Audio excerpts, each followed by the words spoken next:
Minute ചലഞ്ചല്ല. ആരെ first കഴിച്ചിട്ട് അവരെ ജയിക്കുക. ഇവിടെ 2 എനിക്ക് തരണം. തുടങ്ങിക്കോ, സമയമൊന്നുമില്ല. അതിനുള്ളിലൊരു ബാഗ് സിംഗിളായി തിന്നാൻ വേണ്ടിയിരുന്നാ ഉള്ളിലൊരു പണി തന്നു ഇല്ലേ?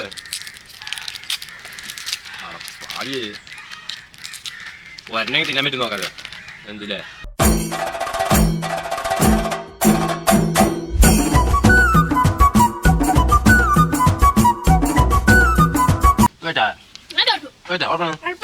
തോറ്റു പറഞ്ഞു ഒരു പാക്കറ്റ് തിന്നില്ലേ? ഇനി പൊട്ടിച്ചോ? ഞാൻ ഒന്ന് ജയിച്ചോ? പായ പറ്റില്ല. 2 വായില്ല കഴിയിട്ടോ. സമയമല്ലോ. ഇനി വരണം പേരുണ്ട്. അത് പൊട്ടിച്ച് വായിലുണ്ട്. അപ്പൊ വീഡിയോ സപ്പോർട്ട്.